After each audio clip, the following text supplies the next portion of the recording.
3 రోజుల నుంచి కూడా కురుస్తున్న భారీ వర్షాలకు వేడపైల వనదుర్గ భవాని మాత దగ్గర భారీ మాంజీర పర్యాక ప్రాంతంలోని భారీ వరద నీరు వచ్చేసి దేవస్థానం ఏడపైల దేవస్థానం అమ్మవారి దగ్గర కూడా మెట్ల దగ్గర కూడా భారీ వరద నీరు వచ్చేసి అమ్మవారి పాదాల దగ్గర నుంచి దిగువ ప్రాంతమైన నిజాం సాగర్కు మాంజీరా నీరు అంటే మాంజీరా ప్రాంతం నుంచి కూడా వెళ్తూ ఉంది. ఇది ఇక్కడ ఈ ఏడపైల టెంపుల్లో ప్రత్యేకించి పూజలు కూడా గోపురం వద్ద ఏదైతే గోపురం ఉంటుందో ఆ గోపురం వద్ద వచ్చే భక్తులకు అంటే ప్రతిరోజు నిత్యంగా సందడిగా ఉండే ఏడపైల దేవస్థానం ఒకేసారిగా నీటి ప్రవాహం పెరగడంతో గోపురం వద్ద వచ్చే భక్తులకు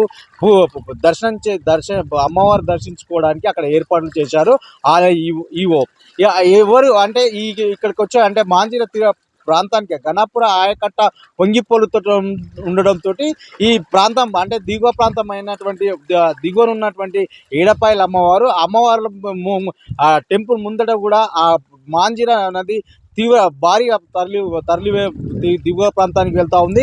ఇది అంటే ఇంకా 2 రోజులు కూడా ఇలాగే కంటిన్యూగా వర్షాలు పడితే మాత్రం ఇంకా పెరిగే అవకాశాలు కూడా ఉన్నాయి. దీని నేపథ్యంలో వచ్చే అంటే గోపురం వద్ద అంటే మెదక్ జిల్లా పాపన్నపేట మండలం నాగ్సాన్పల్లిలో వెలిసినటువంటి ఏడపైల దుర్గ భవన్ ఇది ప్రతి వర్షాకాలం ఎక్కువగా వర్షాలు వచ్చినప్పుడు ఖచ్చితంగా మన ఈ వర్షాకాలంలోని ఖచ్చితంగా అమ్మవారి పాదాల వద్ద ఇది వరద ప్రవాహం పోవడం అనేది చాలా ప్రత్యేకత అని కూడా చెప్పుకోవచ్చు.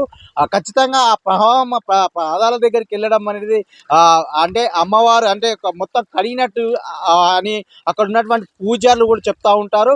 ఈసారి కూడా అలాగే ఈ గత 3 రోజుల నుంచి కురిసిన వర్షాలకు కూడా మెదక్ జిల్లాలోని తెలంగాణ రాష్ట్రంలోనే ఏడపైల దుర్గ భవాని అంటే ఎంతో ప్రసిద్ధి గాంచిన అమ్మవారు.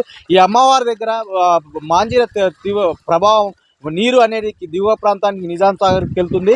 ఇక్కడ వచ్చే భక్తులు కూడా చాలా గోపురం వద్దకి వచ్చేసి ప్రత్యేక పూజలు చేసుకోవాలని అక్కడ ఉన్నటువంటి పూజారులు కానీ ఈవో సిబ్బంది కానీ గోపురం వద్దనే ఏర్పాటు చేయడం జరిగింది. అయితే ఈ వర్షాలకు కూడా 2 రోజులు హాలిడే ఇవ్వడంతో కూడా భారీ సంఖ్యలో భక్తులు వచ్చేసి ప్రత్యేక పూజలు నిర్వహించుకుంటున్నారు అమ్మవారి దగ్గర.